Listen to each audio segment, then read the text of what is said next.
Applying the standard sentence, born from a humble background, is an understatement in the case of Toby, as he grew up from the specks of dirt in the gutter.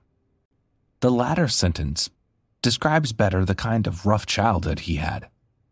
Toby, unlike other kids, wore the adulthood mantle at his tender age, as he was more empathetic and intelligent than brilliant. Although his parents were stinking poor, many times he had to skip classes to survive, as he engaged in a loud number of menial jobs. Often, these job sessions clashed with school hours, leaving him no choice but to skip school activities, since the school wasn't paying him, but rather taking from the little he was making, as there was always a new book or reading materials to buy. Toby is the first male and the third child with two younger siblings who are boys. In other words, he is the third among 5 children of his parents and the first son. Do you know what this formation implies? He has to commit more as the first son because he has a great responsibility on his shoulders. He might have decided to care less since he was just a teenager. Still, due to Toby's personality, he sees himself as more than his age, as he believes his position in his family makes him the second man after his father. Hence, he's saddled with the duty of providing for their basic needs, just like his father. He feels terrible when his elder sisters and younger brothers, who are always impatient, lament their parents' financial incapability and instability. He was the only one amongst them who understood the parents and believed that all fingers, although rooted in a particular hand, are not equal. The other siblings blame their parents at every opportunity they get for not being rich and financially committed like their mates.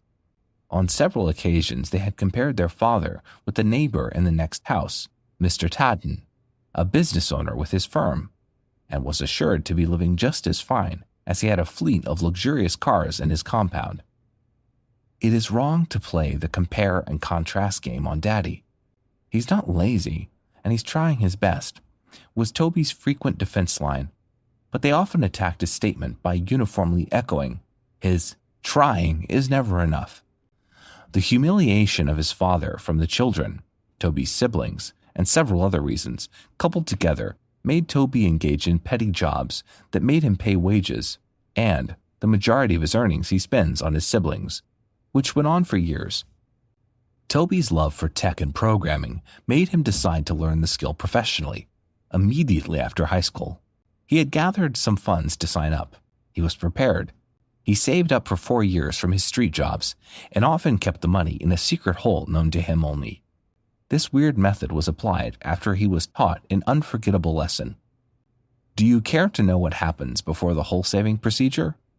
Formerly, he used to keep his money carelessly. Maybe it was not careless, but keeping his money in a purse hanging around somewhere in his room was a bad idea in a house where his devouring siblings were living too. They often take his money, and no one ever takes responsibility for the theft. He decided to change his bank and started keeping his money in the ceiling.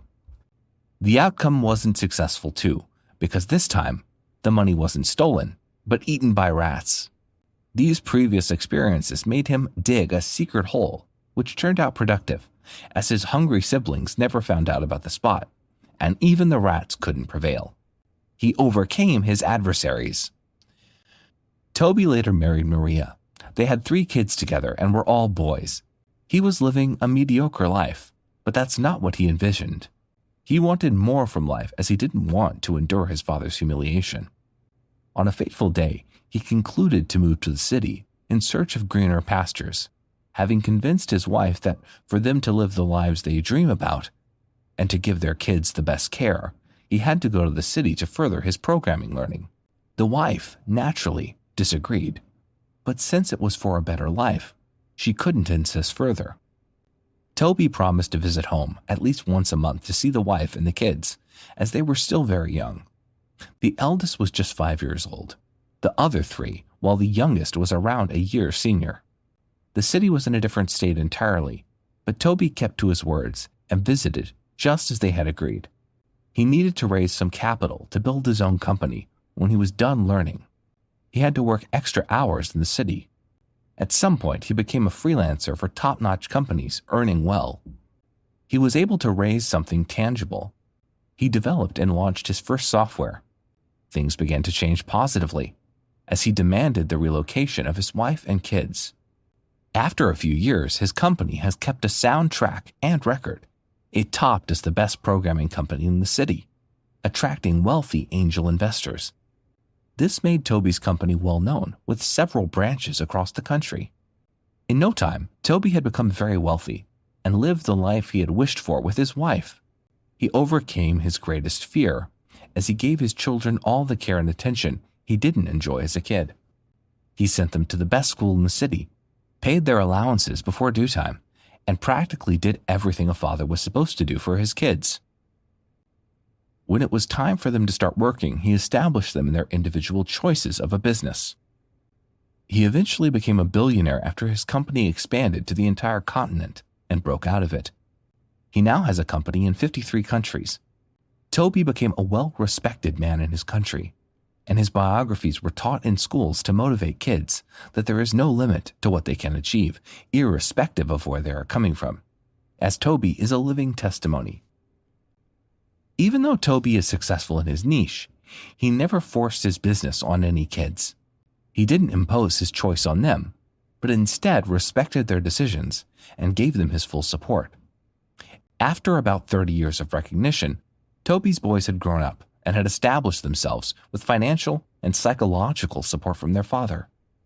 The eldest son was an auto dealer, the second son was into real estate, and the youngest ran a successful restaurant. Everything was smooth until the unexpected happened. Toby was diagnosed with cancer and discovered he had just a few months to live. He felt terrible for himself, but worried more about his legacy when he was gone, his company. He has not had time to checkmate the boys as they grew up in wealth. Reminiscing on his memories as a lad, he concluded that his father's humiliation was purposefully because he was poor. The thought torments him by the day, and each time he thinks, a question pops up in his head. If his sons were born as poor, would they still regard and respect him, or humiliate him as his siblings did to his father? He decided to test the kids before he died. He didn't tell them about his newly discovered health situation, not even his wife. He decided to run a setback test on the boys to know if they would still love him regardless. He openly declared his company was going bankrupt due to some money he had borrowed to boost his company some years back, of which the interest had grown massively beyond his ability, so that he would be losing the company to debt. He explained to his sons that he had also mortgaged his house and was to lose his homes too. He told them he had to sell his cars to cover the remaining debt. Hence, he had no property or possessions left. He carried his board members along that all was a stunt, and he was doing it to get some fundamental rights. But they should cooperate with him and keep the truth away from the public. When it's time to unwrap the truth, he would do just that. It was challenging to convince the investors, as they complained that such a prank was deadly and would affect their heritage. But afterwards, they agreed to cooperate as long as he promised them that the stunt wouldn't last too long. His sons didn't believe in hearing it at press stations until they confronted their father and he confirmed it as accurate. They were disappointed their father didn't tell them about it, and they had to find out most embarrassingly. They left their father in anger. After a week, Toby went viral as people had different things to say about the shocking news. Some emphasized with him for his massive loss, while others abused him for taking such a stupid step, as they thought he was an intelligent businessman. He sooner appeared in his sons' respective companies, starting with the eldest, to know what they still felt about him, to see if they were worthy of managing his wealth when he eventually died. He appeared like a retard searching for a job in their distinct companies, as he claimed he was now homeless. They sent him away, as they claimed he didn't involve them when he got the exorbitant loan, and rarely included him in his business when it was ranking. Thus, he shouldn't bother them, as, unlike him, they are still respectable people. The youngest son, however, was disappointed that his father didn't include them earlier until he lost all, forgave him and listened to him. He offered him a soothing job for an older man, and if he needed to learn a new skill, he would pay for the course and grant him the capital to start over once he was done learning. He will also provide him with a new house, and car to drive around. He ordered that his staff serve him honorably daily and offer him whatever he asked for. He later took him home to freshen him up and change his clothes, as he looked so unkempt and rough. On the second day, Toby summoned his 3 sons for a family meeting. The eldest and second son refused to attend, as they were still cross at him. They claimed to be busy, but they gave a second thought to hearing the venue. The meeting was held in Toby's private guest house, his most luxurious house. The sons were surprised because that was one of the houses he claimed to have lost. Toby started by revealing his newly detected ailment. Then he told them he didn't lose any of his property, as he had only put them on a test to know whom amongst them genuinely cares about him and is capable of preserving his legacy when he's gone. Still, only their little brother had proven to be the qualified one by passing his little test. For that reason, even though he has forgiven the other 2, as they will remain his sons, 80% of his property shall be willed to their little brother, including his great company. In comparison, the brothers will share the remaining 20%. The brothers sobbed bitterly and asked for their father's forgiveness. After 2 weeks, Toby passed away, and his lawyer to his sons allocated his property as he demanded. The moral lesson of this story is that there's no limit to what you can attain and where you can reach, regardless of your past account or background. However, while money is good, we shouldn't love people just for their money, no matter who they are to us. A relationship is unhealthy if it's based just on money. Similarly, respect shouldn't be quantified by how much wealth someone amasses or possesses. Furthermore, it's not ideal for forsaking a friend or family during troubles or setbacks. No condition is permanent, they say, good or bad, because life is full of ups and downs.